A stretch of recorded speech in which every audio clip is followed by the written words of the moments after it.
gotta get ready, stay ready. You ain't gotta get ready to stay ready. I'm all about business, somewhere in the trenches. Moving weight, I'm on my 24-hour fitness. I don't need a witness, moving with the quickness. Was off the porch when you was on the playground benches. Block bleeding, smoking trees, eyes Chinese. High speed, singing every lick walking by me.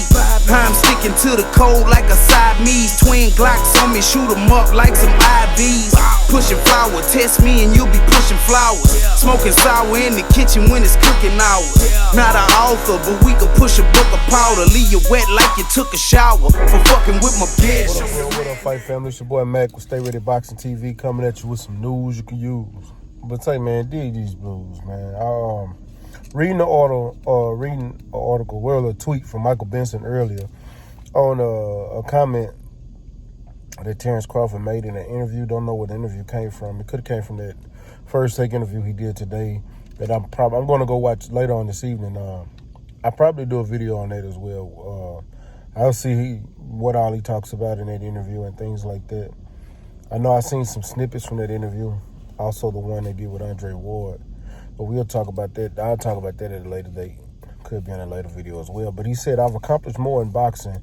No, he said, if you look at what I've accomplished in boxing, and if you look at what Earl Spence, Keith Thurman, Danny Garcia, all those other welterweights, I've accomplished way more, except for Pacquiao. I really don't need them. They need me.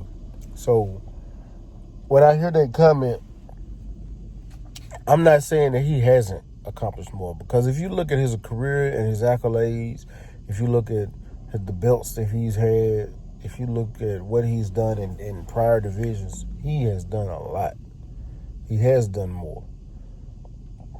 But what does that mean in the sense that you're moving up to a more glamour division? If you look at what Usyk's done at cruiserweight, he's done more than what Deontay Wilder, Anthony Joshua, as far as accolades. We're not talking quality of opponents. We're not talking fan base. We're talking just accolades. But if you look at the business side, you look at the fan base that Keith Thurman has, if you look at the fan base that Earl Spence has, hell, if you look at the fan base Danny Garcia has, they have a bigger fan base than Terrance Crawford. They're pulling in better numbers than Terrance Crawford. They're making more money than Terrance Crawford.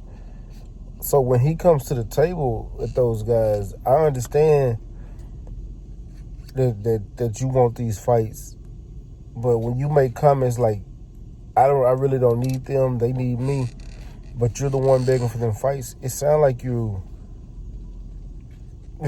trying to put a roadblock in the middle of this fight, but at the same time you're crying out for these fights.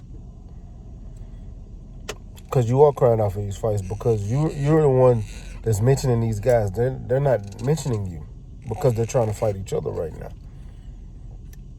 You know, they're trying to clear up everything. They're trying to get all the belts to one person right now before he goes out and take care of his business with you or any other champion, because 9 times out of 10, you're going to be fighting Earl Spence for the title.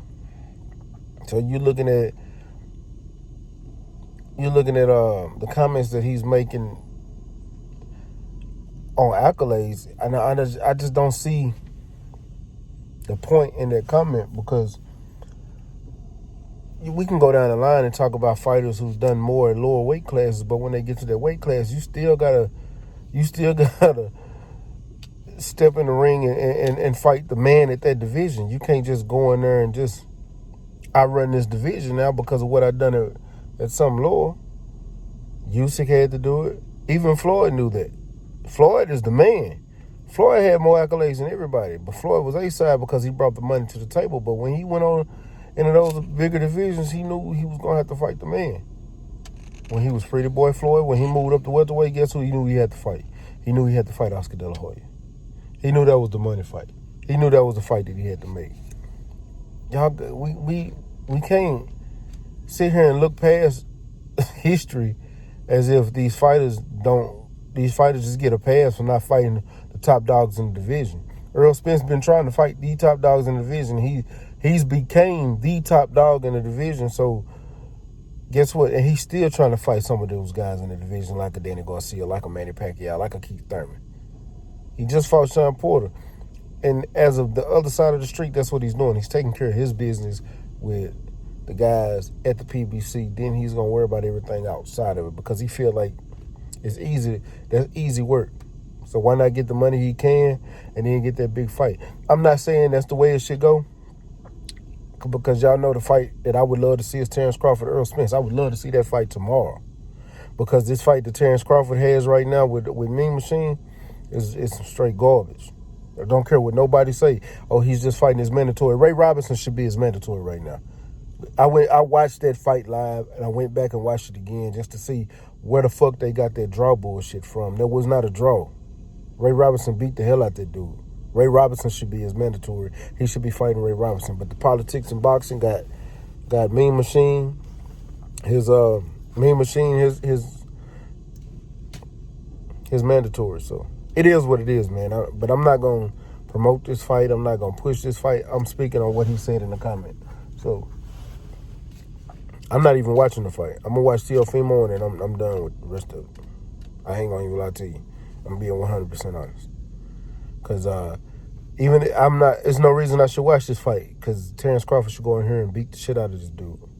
He really should. He really should go in this fight, win this fight easily. This should be the easiest fight of his career. And yeah, I said that. And I'm not saying every fighter is we shouldn't be called. I said we shouldn't call fighters bums. And no, he's not a bum. He's a two-time Olympian. Cause y'all love to bring that up. But did he win? He's a two-time Olympian. I mean, he was Olympian. I mean, he won. You know what I'm saying? But it is what it is, man. Shout out to the almighty LDBC. Shout out to New Media. Man, we working. Shout out to Black Media Row. Guys that are out there in the trenches, man. We salute you guys. Man, appreciate everybody that checked out my interview with Quincy Taylor.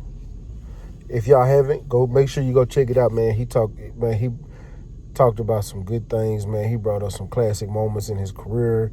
He talked about Don King saving his career. He talked about his sparring with Sugar Ray Leonard.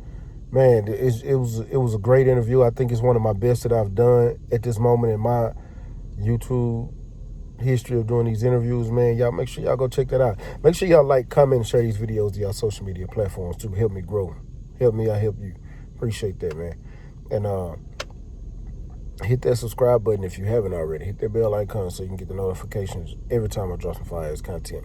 But y'all know what it is. Your boy Mac with Stay Ready Boxing TV. You ain't got to get ready if you stay ready, man. Peace.